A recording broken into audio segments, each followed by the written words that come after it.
If you haven't heard about Anchor, it's the easiest way to make a podcast.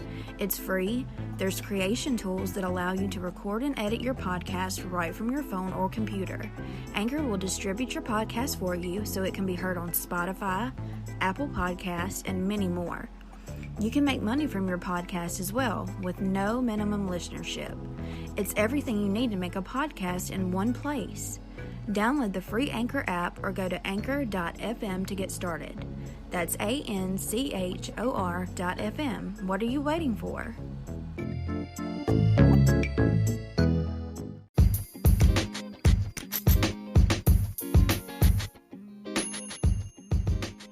One of the sponsors for today's episode is Super Politics Podcast.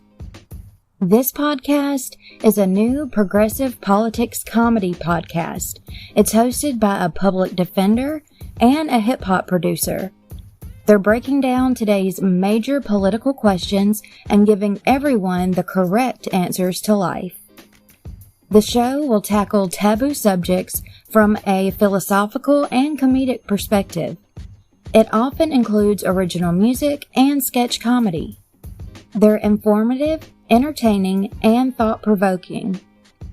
So if you're into learning about anti-establishment politics in an entertaining way, this will be the podcast for you. So wherever you stream your favorite podcasts, you should go and subscribe to Super Politics Podcast.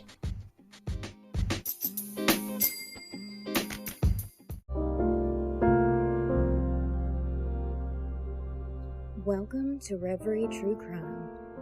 Today's episode is going to be an emotional one.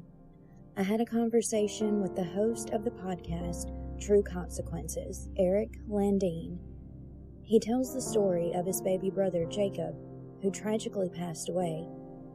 The person who did this has never served their time. The family needs justice for Jacob. Please check the show notes to sign a petition for Jacob and to get all of the links for Eric's social media and his podcast. Let's get started.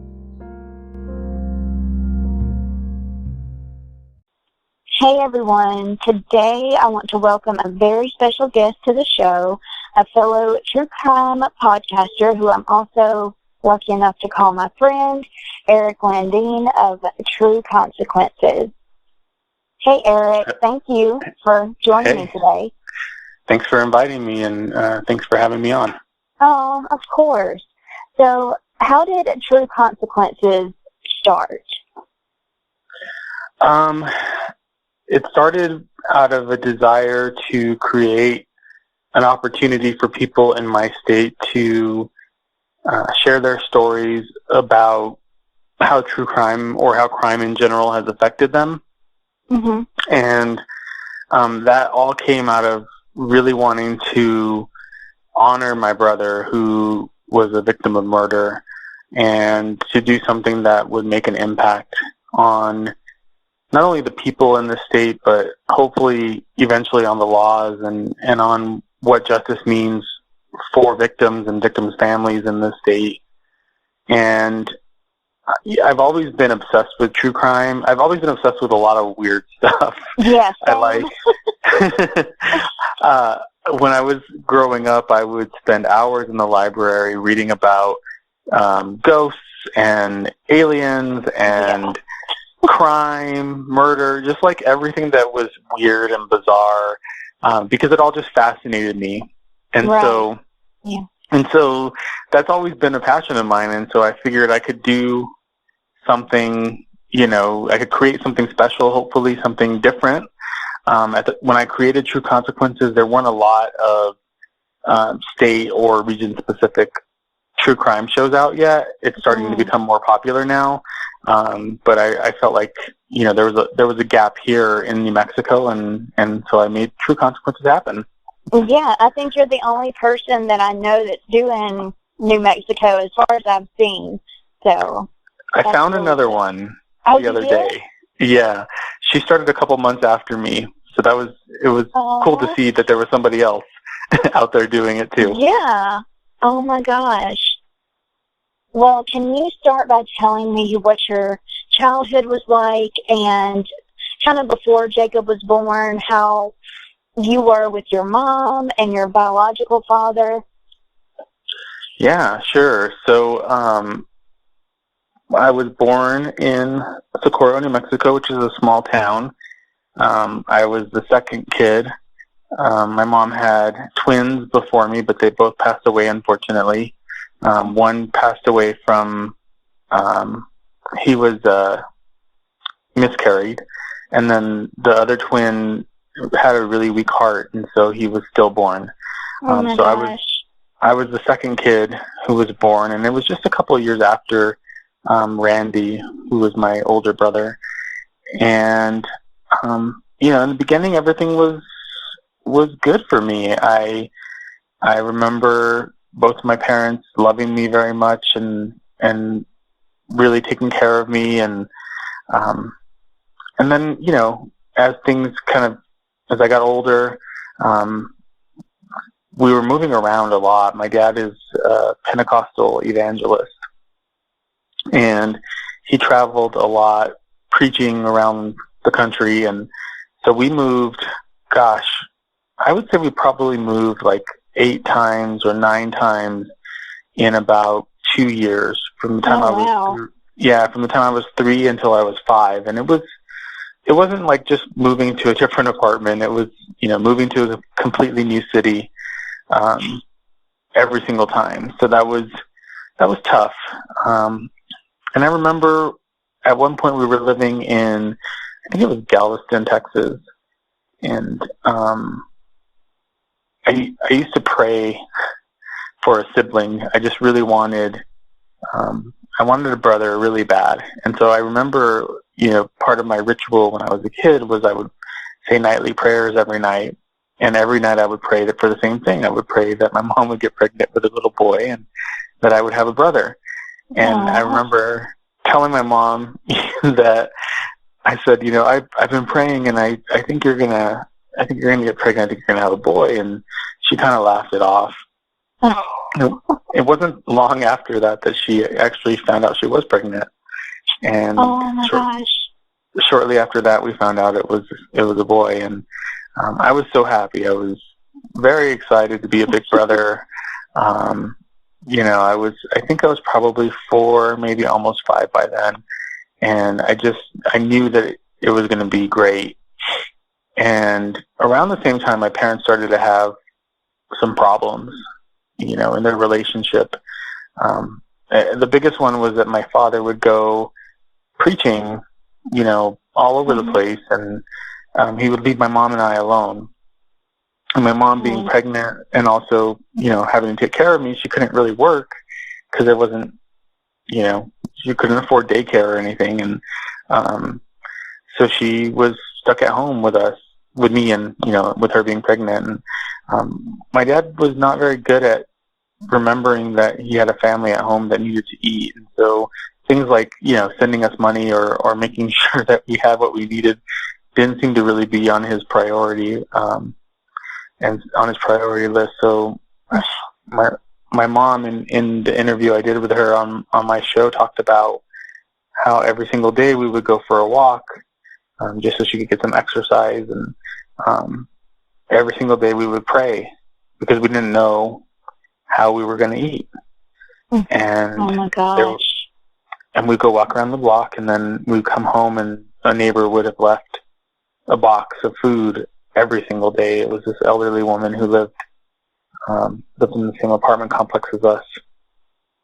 And on top of that, my dad had started to have some kind of emotional relationship with another woman. And so my mom got really upset, as you can imagine, being very pregnant and also left alone for several times. So after my brother was born, we left my dad and we moved back to New Mexico from Texas.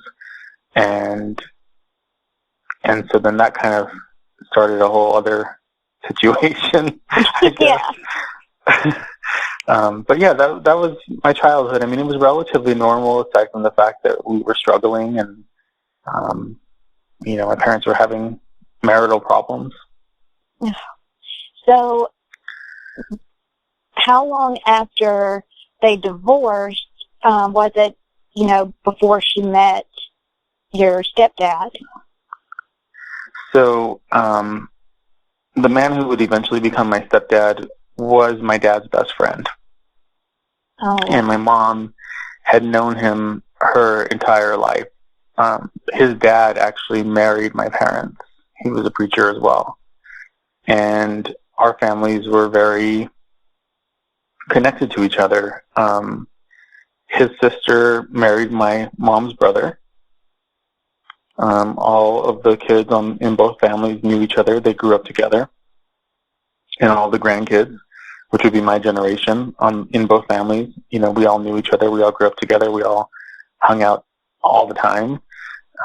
So there was always that connection, to him that had always existed. And then on top of it, he was my dad's best friend. So my mom, he starts talking to my mom, and just like a typical abusive, narcissistic person, he really went out of his way to make us feel good about him, about who he was. And so he immediately started love bombing us. And he would make comments to my mom like, "Oh, if you were with me, you would be so happy." And why are you with my dad? He would say things like that to try to get her, kind of get in her head a little bit. And I remember thinking that he was a great guy. Like, I remember being excited to hang around with him because my dad was gone all the time. So I really didn't have much of a relationship with him. And here's this man who wants to pay attention to me and wants to take me for rides in his really cool Mustang, and wants to go watch movies and wants to listen to good music, and he loved candy and sweets. And so I was like, this is awesome. This is kids' perfect world. And so we both kind of fell for his charms, and he convinced my mom to leave my dad, which she did. He convinced her to file for divorce, which she did. And relatively quickly, we were living with him. Oh, wow. So was there like a difference between the way he treated your little brother and the way he treated you, or? It was subtle. We weren't really aware of what was happening. Weird stuff started to happen, things that we couldn't explain. And there was never any blatant or in-our-face mistreatment of my baby brother, but we started to find bruises on his body. He had a subdural hematoma on his head, and they had to lance it and drain it. We found sunflower seed shells in his crib. A lot of just weird stuff started to happen, and around the same time, my mom's boyfriend started to make statements like, Eric is very jealous of Jacob. And I saw Eric hit Jacob, or Eric took Jacob out of his crib and dropped him, or, I saw Eric eating sunflower seeds, so he must have been the one that put the shells in his crib.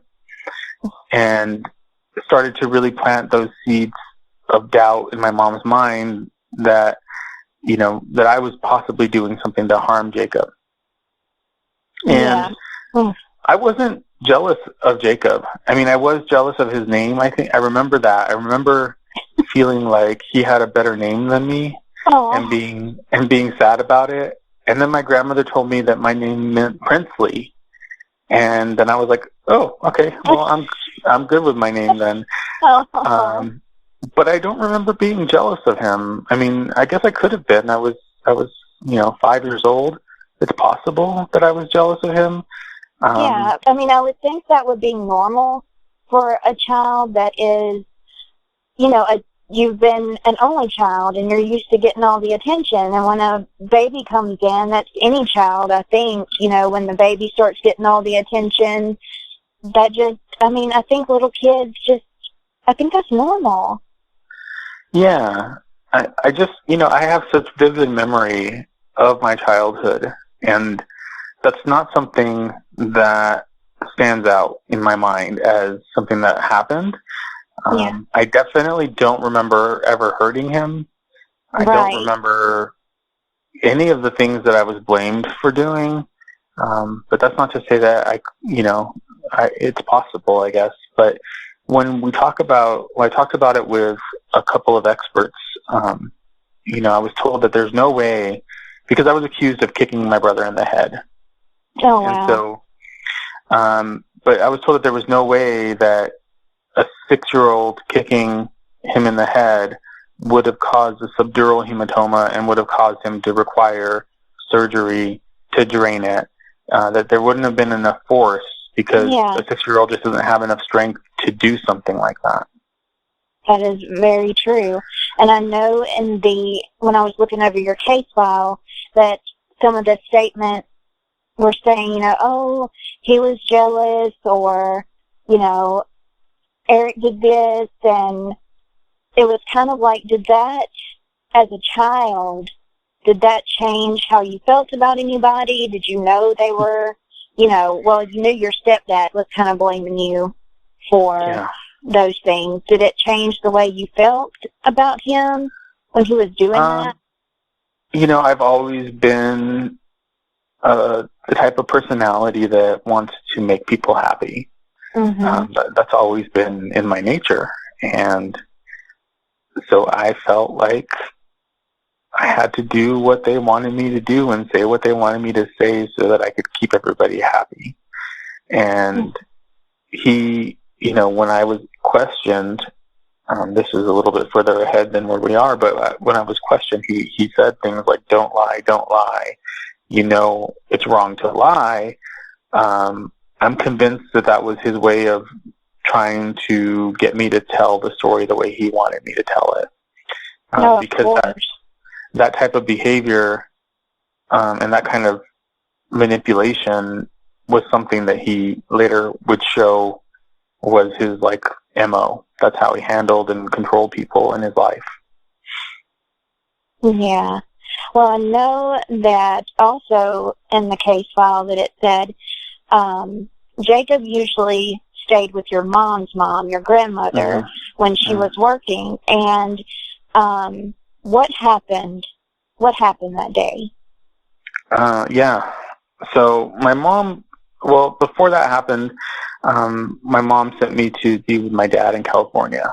And she told this guy, who we're not going to name, she told him that it was because she wanted to keep Jacob safe from me.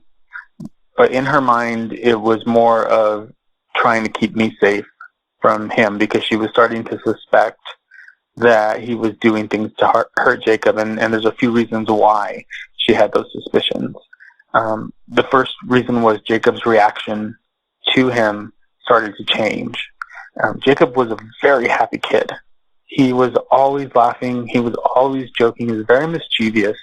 He liked to do crazy things and would just laugh his little butt off. He would pull the drawers out of the kitchen, and all the knives and everything would fall around him. It was super dangerous, and he's just sitting there laughing. Oh my goodness.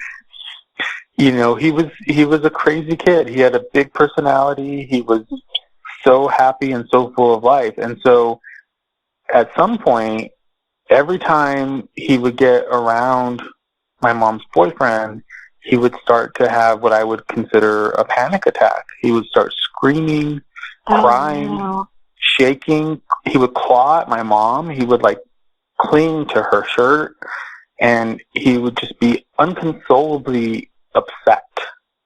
So that was one of the first red flags. Yeah. Then one day my grandmother was playing with Jacob, just like you would with any baby. She's kind of picked him up and throws him up in the air a little bit and catches him, and he laughs and whatever. He used to love that because he was a daredevil. That was He was a crazy kid. Well, this particular time, he is grabbing my grandmother's hair, and he's screaming and crying and shaking and just completely horrified. And my grandmother approached my mom and said, I don't know what's going on with Jacob. He used to love to play like this. Now he's freaking out. And my mom was like, well, what are you talking about? My grandma shows her. And my mom was like, oh, my God, this is so out of character for him. And so she approaches and confronts my stepdad and says, have you been playing rough with Jacob? Have you done anything to hurt him? And he's like, no, what do you mean? And she's like, well, whenever, we even put him over our head, he starts panicking. And he used to love that. And he's like, well, yeah, no, all I do. And he grabbed Jacob and started to throw him up in the air. And Jacob, again, started freaking out. And he was, like, reaching for my mom, like, desperately reaching for my mom, trying to grab onto her. And my mom told him, don't ever play with Jacob like that again. And that really started to solidify the suspicions in her head that something was wrong. Yeah. And I was already in California at this point when all this was happening. So one night my mom was working, and she used to work at a grocery store, same one that my grandmother managed, and my aunt worked in a bakery. It's like a small town. The whole family basically worked there. I was a bag boy there. But my grandmother called my mom. It was about an hour before her shift was over. And she said, hey, I really want to go to church tonight. What do I do with Jacob? And my mom was like, well, I guess you can take him to my boyfriend because I only have an hour left. And she said, like, what's the worst that could happen in an hour? And if you listen to her interview, that's one of the things that she regrets the most was that saying that and having that moment of just,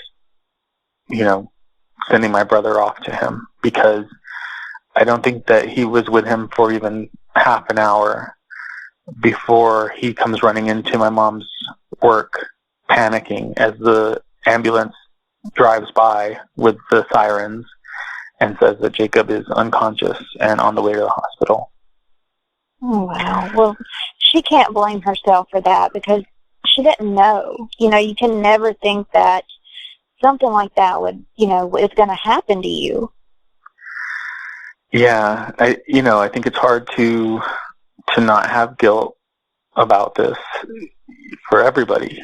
I'm sure my grandmother has a lot of guilt. I know I have a lot of guilt, even though I did nothing to hurt him. It's just the idea that, what could we have done? Could we have done more? Could we have done something else? Is there something else that could have happened to prevent this? So he was life flighted to Albuquerque, which is about 75 miles away, to the only trauma center we have in the state, University of New Mexico Hospital.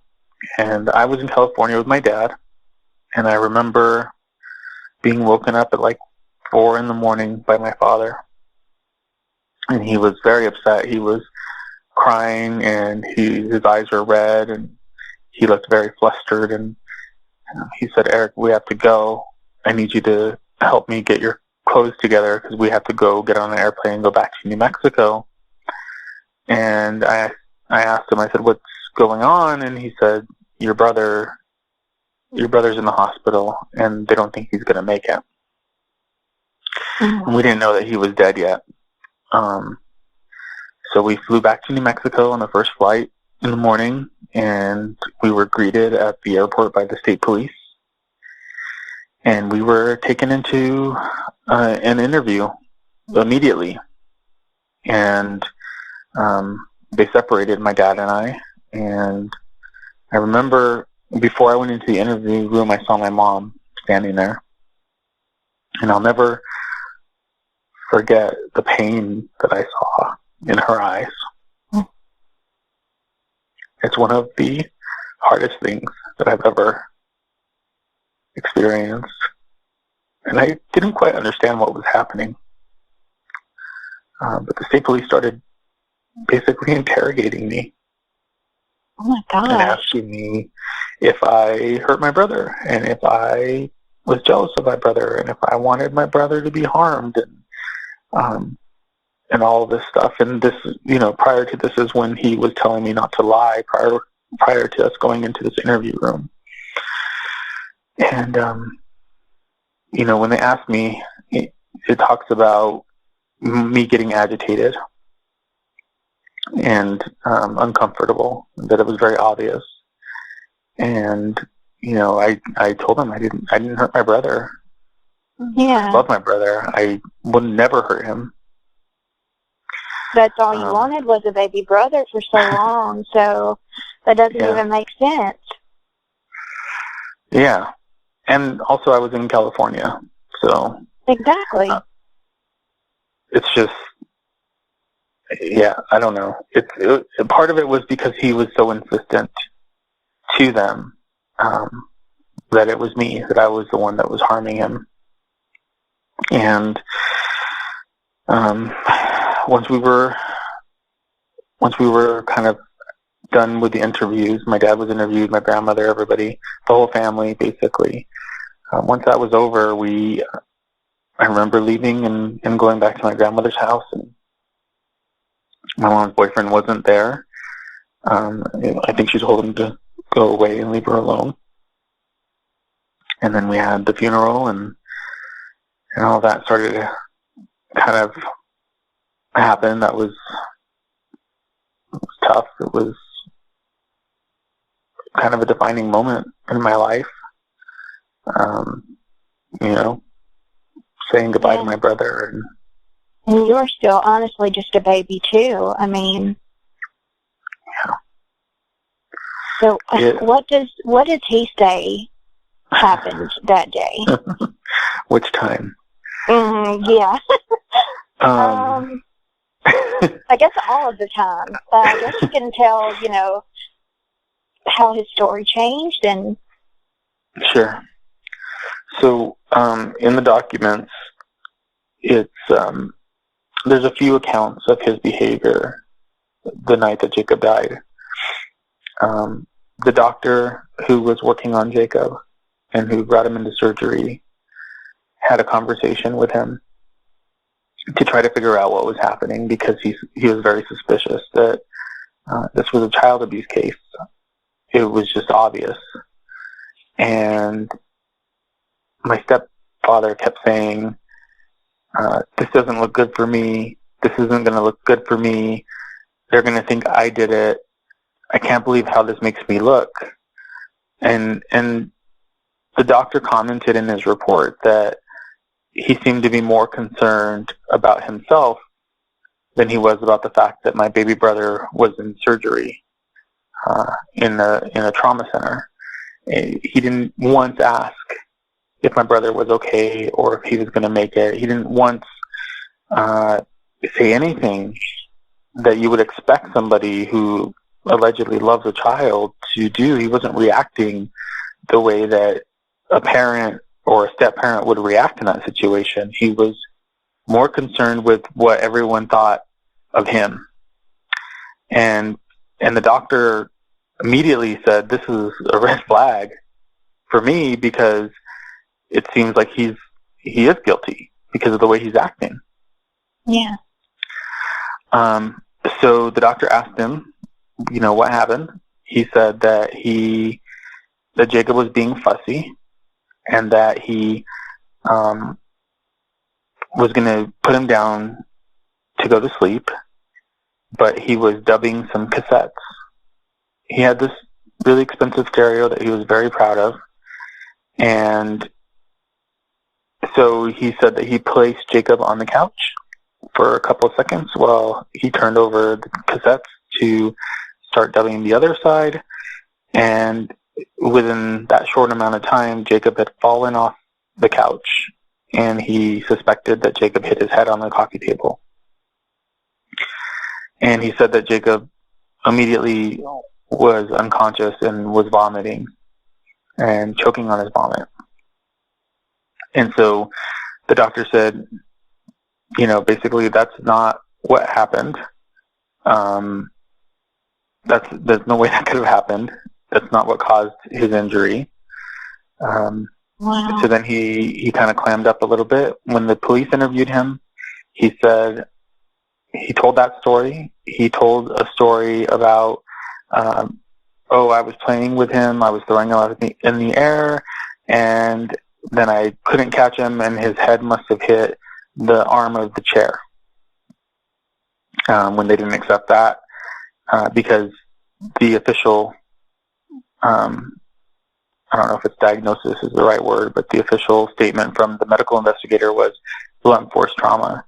And both of those stories that he's describing are sharp force trauma. And so there's no way that those stories would have resulted in the injury that happened to my brother. Then there was a story about him laying on the floor with Jacob's head resting on his neck for some reason, and something happened and he had to get up really fast, and he hit Jacob with his head on accident, and then Jacob fell back and hit the floor. That's a drastic story change. Was this not suspicious to the cops or anything? It was very suspicious to them, and they, they've called it out. And the cold case investigator that we had look at the case called that out. He said, this is a loose quote, but he said that Jacob's death was a result of one story. And that story is that he was hit in the head by an adult male. And it's not the 3 or 4 stories that my stepfather gave at the moment when he was being questioned. So it was very suspicious to everybody. It was so suspicious that the police ordered a polygraph. And they asked him 2 questions. I don't remember exactly what those questions were, but I can give you the gist. Basically, they were like, did you intentionally hurt Jacob? And have you ever hurt Jacob? Something like that. Mm-hmm. He failed both of those questions. But did they arrest him? No. He told my mom that he passed it. So I remember going up to Santa Fe for that polygraph test. I remember being in the car with him as we were heading up there. And then I remember sitting in the car waiting. It was several hours that he was in there. He came back. My mom said, what happened? He said, nothing, I passed. And we went back home. We didn't find out until much later that he actually failed both of those questions. Oh, no. And then something else that we learned later was that he actually confessed. He confessed to the police about what he did. We don't know what he said. There's no record of it. There's no recording. There's no transcript. Nobody knows where any of this evidence is. It's gone. That is so bizarre. Yeah. Yeah. So my mom,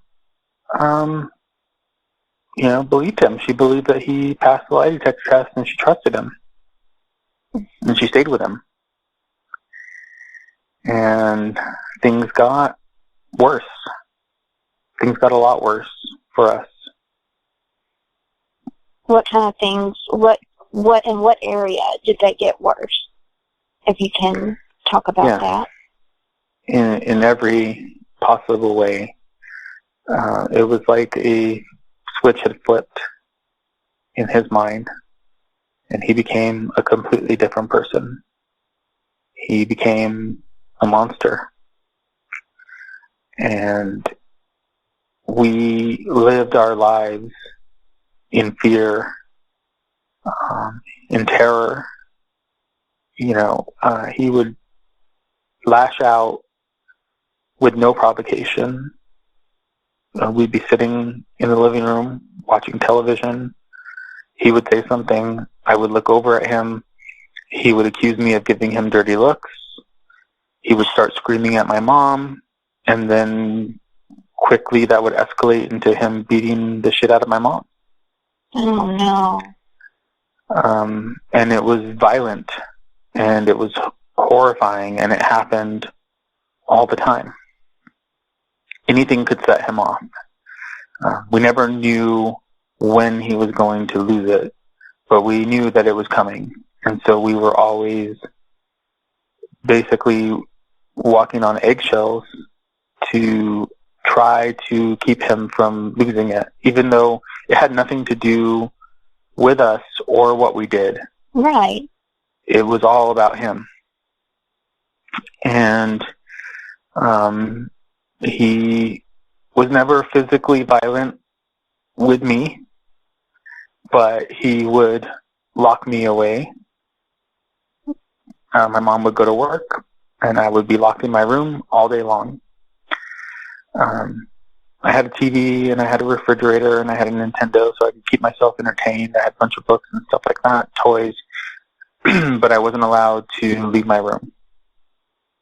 And if I needed the restroom, I would have to knock on my door, and he would, if he decided to answer, he would open the door, and he would say, "What do you want?" And I would say, "I need the restroom," and he would say, "No, you don't." He would close the door and lock it so I couldn't get out. That pisses me off. It was terrifying because I never knew what to expect with him. It was always... I'm sorry? Oh, I was going to say, before Jacob passed away, he was not like this. Not at all. Not at all. My mom would get beat up so badly that she wouldn't be able to go to work. And I remember one time we were supposed to go to an Easter picnic with my family, and so he had beaten her up really badly the night before. And she was black and blue, and her lip was swollen, and her eye was swollen shut, and she had bruises all over her body. And he lined us up. My mom was getting ready. He lined myself and his two kids up, and almost like a drill sergeant, he would pace back and forth, and he would say, "If somebody asks what happened to your mom, what are you going to say?" And he had given us a story that she had gotten into a motorcycle accident. And if they ask this question, what are you going to say? And it would just be drilled into our heads over and over and over again until he felt like we were going to give his story the way that he wanted to anybody who had questions about what was going on. And we had very strict expectations about how we were to behave. And he would tell me that if I'm going to use some foul language here, he would say, fine. "If you fuck this up, I'll kill your mom." Oh, my God. And so I did whatever he wanted. That's terrifying. All the time. And then I used to sleep with weapons under my bed because I was afraid that I was going to have to fight for my life. I never knew what was coming. It was always out of nowhere, and it was always terrible and terrifying. And my whole personality changed as a person. I used to be a happy, fun, crazy kid, just a normal kid. I loved to sing, I loved to dance, I loved to act and do all kinds of stuff. And I used to memorize choreographed dances on MTV and, do little performances for my mom. And I just loved that stuff, and he took all of that joy and he killed it. And I became a shell of a human. And life was scary, and life was not fun. And I never knew what was going to happen. One time he ran over my puppy because he was mad at my mom. And then he basically put his dead body in my face to teach me a lesson. Oh my he God. was just a psychopath. So I'll wrap up this part here with just one more story that. Yeah. One day, my mom and him got into a huge fight, and I remember she was just screaming so loudly, and then she just suddenly stopped, and I started to panic because I just knew something was wrong. I just had this feeling that something was very wrong. Yeah. And I was locked in my room with his kids, so I busted my window, and I climbed out, and I started throwing rocks through their windows in their bedroom. And I busted one of their windows, and he got really angry, and he chased me. Down the road, my mom was able to get out of the house and leave. And she was losing consciousness. He had wrapped a wire hanger around her neck and was strangling her to death. And you saved her life. Yeah. Yep. It takes my breath away, and I know, I've heard, this story once before when Fern interviewed you for her podcast, and every time it never fails to just choke me up and just take my breath away. I can't imagine going through that ever, but as a toddler, basically, you were just still a baby. I was a little older. I was, I think, about 8 when that happened. Oh, okay. Yeah, sorry, I didn't clarify that. No. Okay, I thought you were still, really, really, a lot younger than that. No, this was a couple years later, yeah. But and still, you were still a kid, and a kid needs to be a kid, not worrying about that kind of stuff, and that just breaks my heart. Yeah, it was a nightmare. It was a nightmare that you never wake up from. And I remember just wanting to die because I just felt like that would have been better than what I was living with.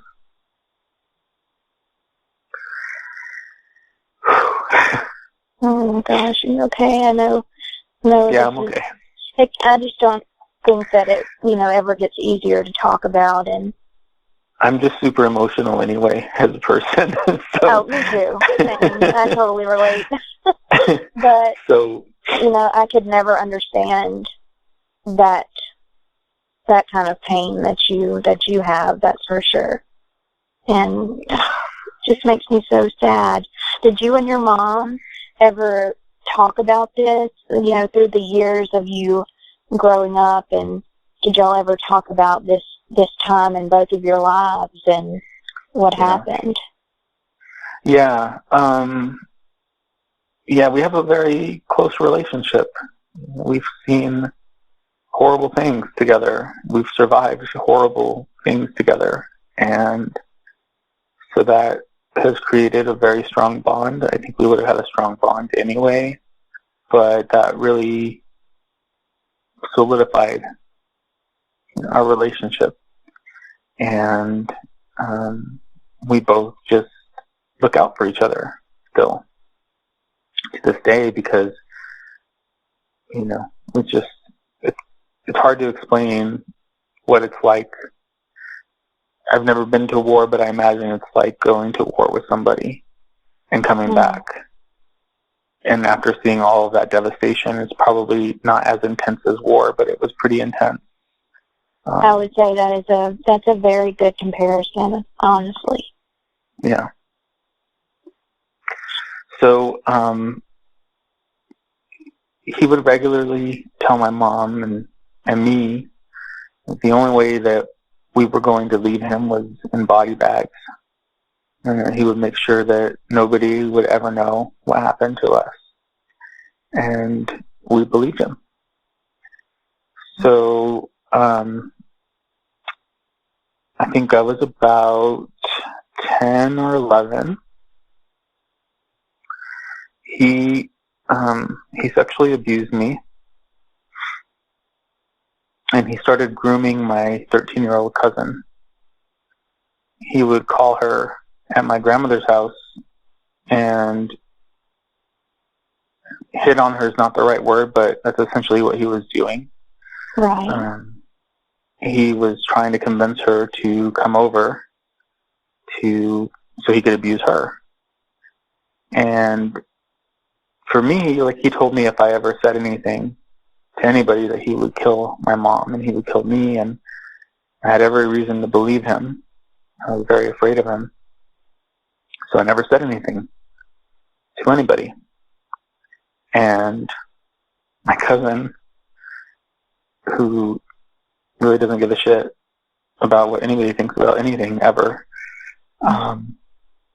told everybody what he was doing as loud as she could.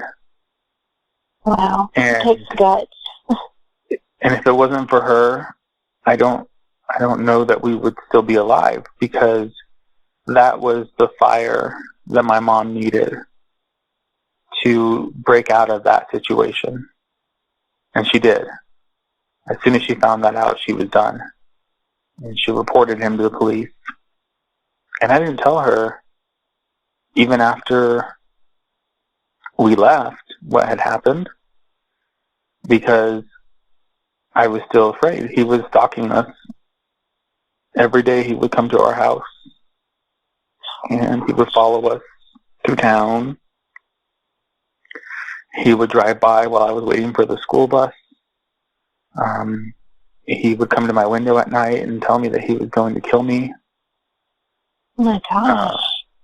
I used to sleep under my bed because I was so afraid. And so one of the things that happened in the investigation, you probably saw this in the case file, they accused my mom of changing her story. Mm-hmm. And, I mean, I guess if you look at it from a black and white perspective, perhaps that's the case. But I disagree with that. I don't believe that she changed her story, because when you look at what she said, when they asked her if she felt like he was capable of doing what happened to Jacob, she said, "I don't think so." We didn't think so. Yeah. Because of this personality, of this mask that he wore. Anybody who knew him from the outside would have said they didn't think he was capable of it because of the way he presented himself. Yeah, he wasn't being abusive at this point. So Nobody really had any reason to point the finger. He'd never shown any of that at that point. So when they asked her if she thought he was capable, she said, "No, I don't think so." Because she didn't. However, fast forward to 4 years later, after she's been strangled by this man, after he's tried to sexually assault my cousin, after he sexually abused me, after we lived in terror under his thumb for 4 years, now she thinks he's capable of it. Absolutely. So the DA accused her of changing her story because in 1990, she went back and said, "I want you to prosecute this guy for killing my son." And they said, "No, we're not going to, because you changed your story. And we don't believe you." And so she said, "Okay, well, I need copies of everything you have for my records." And they gave her a copy of the entire case file. And she kept trying. She sent several letters to the DA. She called regularly trying to get him to do something, and he refused. He would not do it. It's important to know that this man worked for the county. That's important to know. Oh, wow. It's important to know that he had the keys to every single building in the county. That's also important to know. Do you think that maybe he could have done away with some things that were in the file? There was a fire at the DA's office shortly after all of this. I'm not saying that he's responsible. I don't have any proof of that, but it's suspicious. Luckily, we have copies of the entire case file, or whatever they gave us, Right. because otherwise there would be nothing. He knew all of the police. They all grew up together. It's a very small town. He knew the DA very well. It's interesting to me. If you listen to the second part of Jacob's story on my show, the former prosecutor I talked to ran his information through the system to do a background check on him and found that he doesn't have a record. Oh, wow. And that's very suspicious, considering the fact that the way that he behaves and the way that he treats women and children, I have no doubt in my mind that after my mom left him, he continued that same behavior with others. Absolutely. I don't think that abusers just stop abusing, especially not overnight. Especially not with this level of Violence. terror and violence. And the fact that he used strangulation, my friend Edna, who's a former prosecutor, said that is one of the highest indicators of lethality for offenders. Any form of strangulation immediately is a red flag that this person is capable of murder. Yeah, because that's a very personal way to, do something like that. Yep. So the DA basically just let this case sit on his desk, and there's a time frame where you need to try a case. It's called administrative closure. If you do no action, take no action on that case, no motions, no appearances, no grand jury, none of that. If you don't do any of that, the case just closes administratively. It's not closed, but it's also not open. It just kind of goes into this purgatory. And that's what happened. He basically let it sit there, and then it went to the back into a filing cabinet somewhere and became a essentially closed case. And even with the police reports, which I have copies of my abuse and of the attempted abuse on my cousin and the physical abuse that my mom suffered, there's police reports for all of that. Of course, there's nothing on his record, even though we filed all these reports. I have copies of these reports in my office right here. It didn't matter. So the DA refused to do anything. And we gave up. I hate to say that, but we didn't know what else to do. Yeah, I mean, like, what else can we do? He's, suspiciously, he knows everybody there, and if a confession did happen, then obviously they pushed it under the rug. Right. Because of knowing him. Right. So it's like, we're defeated, what else can we do? Best case scenario, it's just pure negligence to try this case. Worst case scenario, it's some sort of cover-up to protect him. Yeah. Either way, it's wrong. Anybody who looks at this case file can see what happened here. It's very clear. Yeah. It's right in your face. There's no question about it. Like, I don't understand how a prosecutor who's elected, first of all, can look at this case and with a clear conscience not want to do anything about it. How can you allow a baby killer to live free for 33 years and not even think about it? What kind of person does that? Whether you know that person or not, it should not matter. Exactly. You know, I told my son that if he ever hurt anybody in any way, that I would be the first person to turn him in. Yeah. Yeah. And I mean that. It doesn't mean that I don't love him, but I will not validate abusive behavior. I will not enable it, and I will not put up with it. Yeah. Does your son know what you've been through with this? He knows some of it. Yeah. He knows some of it. He doesn't know all of it. But, you know, he knows some family history. Yeah. I think it's important for him to know some of it. Definitely. And so he can also kind of get an idea of why his dad's so strict, you know, about why is he saying if I do something like he'll turn me in, you know. So it's kind of good to know a little bit so he can kind of get an idea of why, you know. So how in the world do you and your mom, even through the years of you growing up and even now, how do y'all cope with this situation?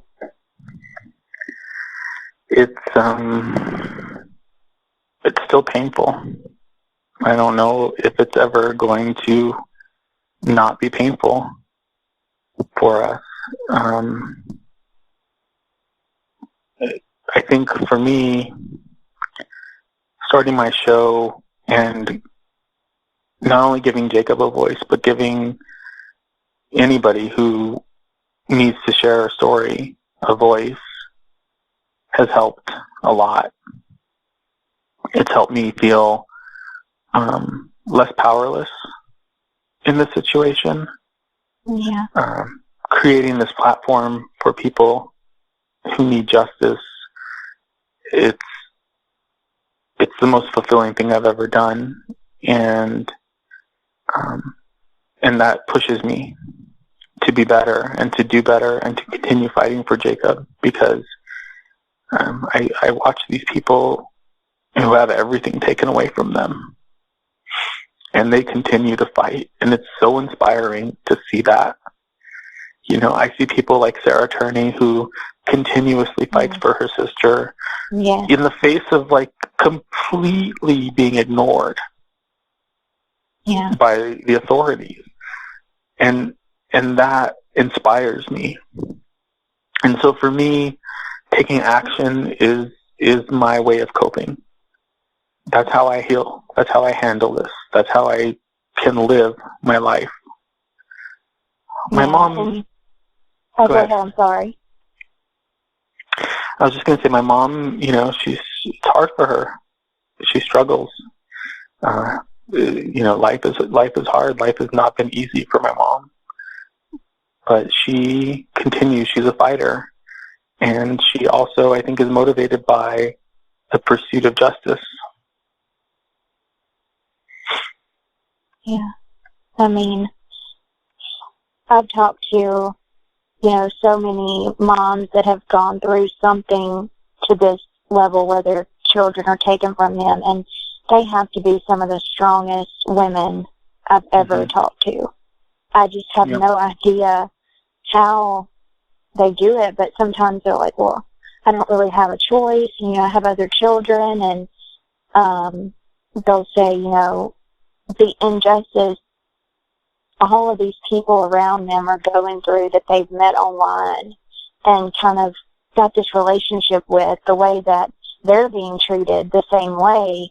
It's just kind of like, it just puts a fire in your belly to keep going. You're right. That's 100% correct. And I think that's the key here. You know, it took me forever. It took me 33 years to create this show and to tell Jacob's story. And I didn't even tell Jacob's story until season 2 because I wasn't ready. And I had a lot of fear. And I still have a lot of fear about it. I'm not going to lie. It's terrifying I was on the news on Sunday. I had a mini panic attack about it because putting this information out there is dangerous. This person still lives in the same town that my mom lives in. He still drives by her house, even though there's nothing there that he needs to be there for. She lives in the middle of nowhere. That is scary. He still follows her around town. So it's not without risk that we're doing this. Yeah. But we decided that doesn't matter to us. What matters is getting Jacob's story out there. And even if we never get justice for Jacob, and that's a possibility, it's possible that we never, ever get our day in court. The chance of us getting our day in court is actually a lot lower than the chance of us getting it. But if telling his story helps one person, then it's worth it.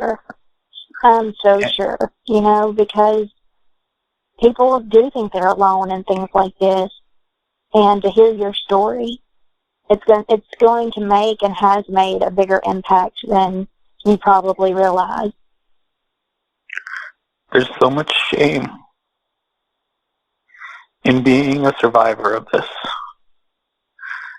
And it's almost inescapable. You can't avoid it. It's just there. And coping with the shame is almost worse than coping with what happened. Mm. And that shame is... That's a powerful statement. It's the truth. That shame, it keeps you silent. It's what the abuser counts on. Yeah. They count on that. They count on you remaining silent because you're ashamed, because you don't want to burden people.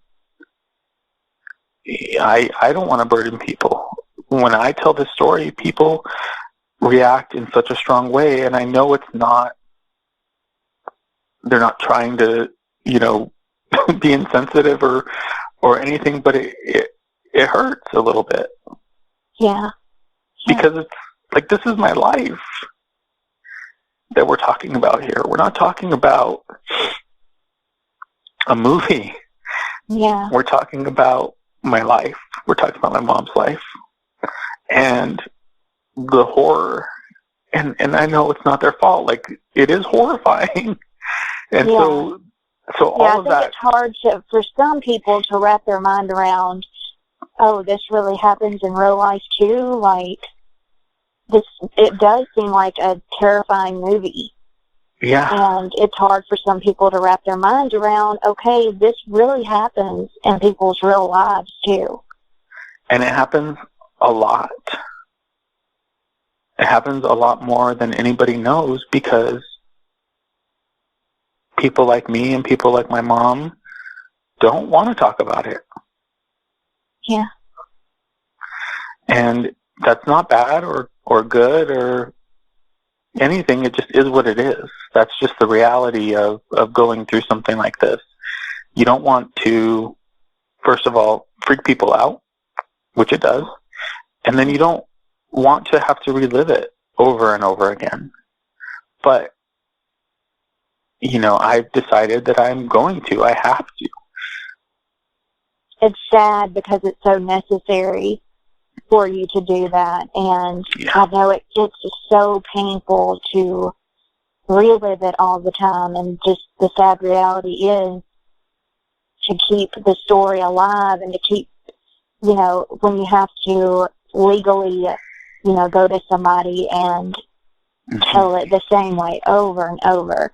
I just can't. I can't put myself in your shoes, because I know I wouldn't make it. I wouldn't make it a day in your shoes. I'm not that strong, Eric.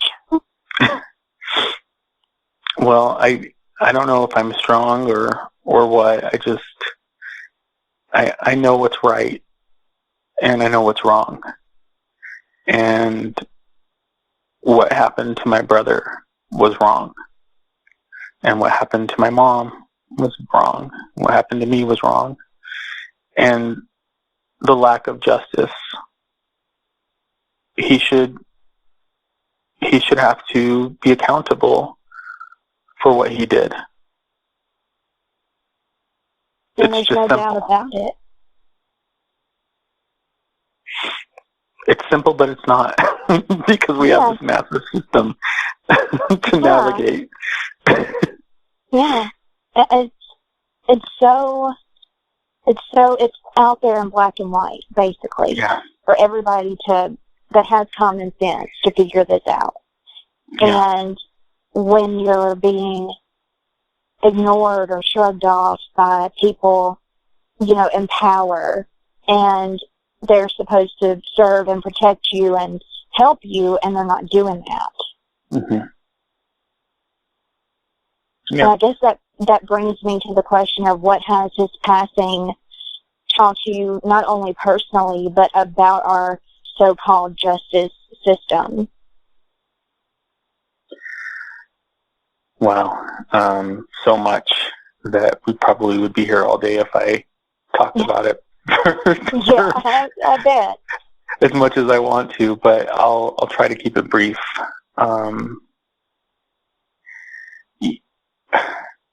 Justice, unfortunately, the justice system isn't just. And, I was naive when I started this podcast about what it meant to get justice. And as I've talked to more families and as I've talked to more people who have been affected, I'm starting to see that our system is not set up to be victim-friendly, especially in New Mexico. New Mexico is very defendant-friendly. And wow. And that's, I have a hard time with that. The defendant's rights are almost always considered above and beyond, in terms of importance, above and beyond those of the victim. And as a result, that's created this kind of situation where people are maybe not really getting the level of justice that they should. For example, it's quite likely that if we took this to trial, to a jury, and if he was convicted, it's highly possible that he could get as little as 3 years probation for this. That's unreal. And the reason is that he doesn't have a record. And so because our system is so defendant-friendly, that's taken into account, which, okay, I'm all about fair trials and all about rights and all that stuff, but there's no justice in that sentence in my mind. And so there's a good chance that, if we did go to court and he did get sentenced, that could happen. It's just the reality of what's going on here. There's a lot of problems. Another problem we have is the bail reform system that we have in New Mexico has created so many loopholes for criminals to, even violent offenders, to be able to get by with less than what they deserve. So, for example, there was a man who participated in the murder, rape, and dismemberment of an 11-year-old girl here in New Mexico. And because of this system that we have, he is now able to be in his house while he awaits sentencing. So he's home. Yeah. He's not in jail. That is horrible. I can't wrap my mind around it. Yeah, it's terrifying. And the crime statistics here have just really gotten out of control because, on one hand you have police who are doing everything they can to create these cases and detectives that are creating these cases and providing them to the district attorney to try. On the other hand, you have this judicial system that is very lenient. And so it makes police morale go down. And I have opinions about police, but it's just... Oh, for sure. Yeah. But then it makes them not really want to, why are they going to arrest somebody if they're going to be out of jail within the next couple of hours? Back out, robbing people and breaking into homes. Mm-hmm. It's created this horrible mess.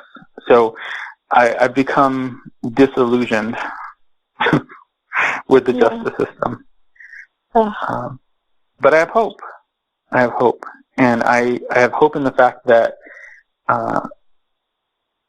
that my show and other shows like it are changing the conversation and bringing information to people that they maybe would not have known if they had not listened. And I'm hopeful that this will result in, whether it's me lobbying for legislation or other people because they're inspired.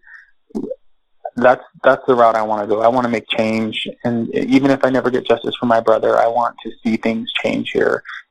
It's changed. It's changed me. And then I think the other thing that Jacob's death has done to me is it's made me really aware and empathetic for people that are in this situation.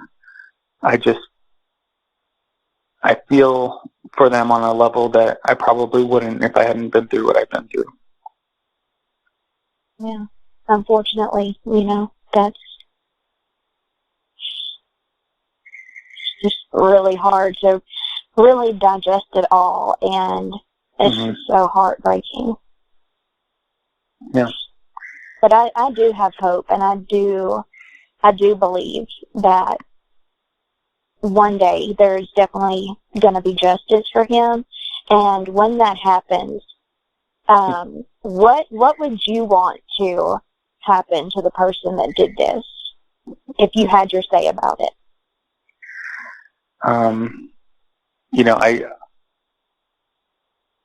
That's a hard question for me because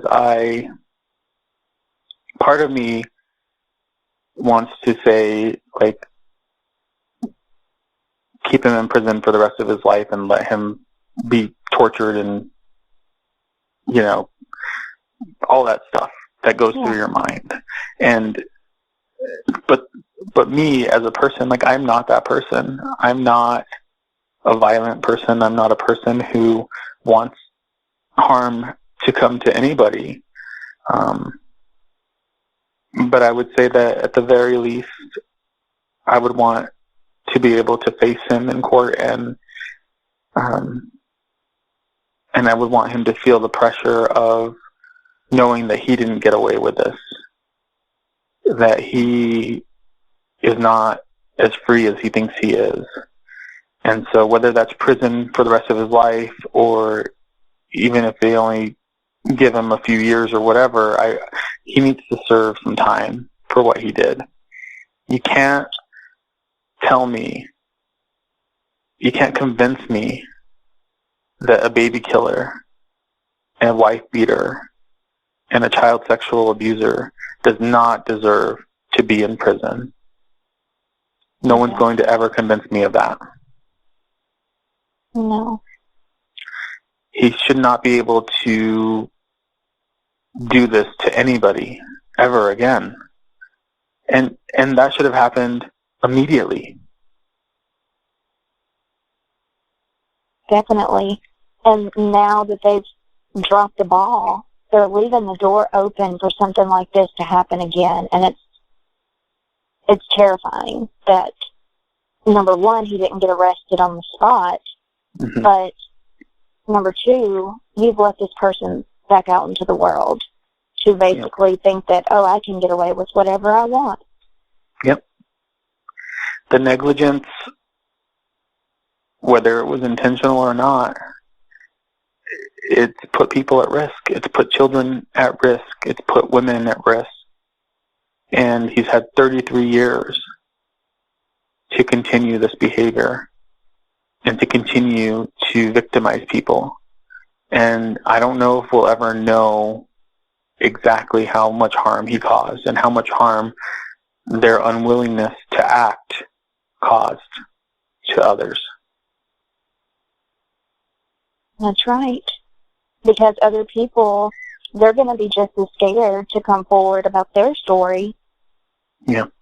And, it's sad that we may never know how much damage he caused to other people's lives as well. Yep. What do you know what his family thinks about him after all these years, or what they believe? So, my mom had an interesting interaction with his sister the first time she tried to open this case in 1990. And his sister said something along the lines of, we tried to warn you what he was like. We tried to warn you and you didn't listen. This is your fault. I can't believe you're trying to bring this up now. She was basically blaming my mom for my brother's death. So, but she did say, we tried to warn you, almost saying that she already knew what his behavior was like. I can't help but shake my head a lot. I've been shaking my head quite a lot through this conversation, and it's hard for me not to butt in and say, oh my gosh, or wow, or no way, or it's just really hard for me during these heavy conversations not to say something. Hey everyone. The phone recording app that I used stopped recording right at the end. There was about 5 or 10 minutes at the most that was cut off. We basically talked about the petition that he has for Jacob. Please take 30 seconds out of your day to sign it. I put the link in the show notes. You can also find all of Eric's social media accounts in the show notes as well. He was super grateful to come on and tell Jacob's story to all of you, so I really hope all of you go show him so much love. In a few days, myself and a lot of my fellow podcasters have a special joint episode coming out together, and it's our way of expressing our solidarity on our platforms to all of our Black brothers and sisters in the U.S. and all over the world. I really hope you stay tuned for that. It's very different, and we all individually had a part in it, but I have to shout out Crime Labs and Morbidology for editing and putting it all together. We all want to show our love and support. We love you, we see you, we hear you, we respect you, and we're here for you. We can't understand, but we always will stand. Black Lives Matter. I love you all, and we'll talk to you all very soon. Stay healthy and stay safe.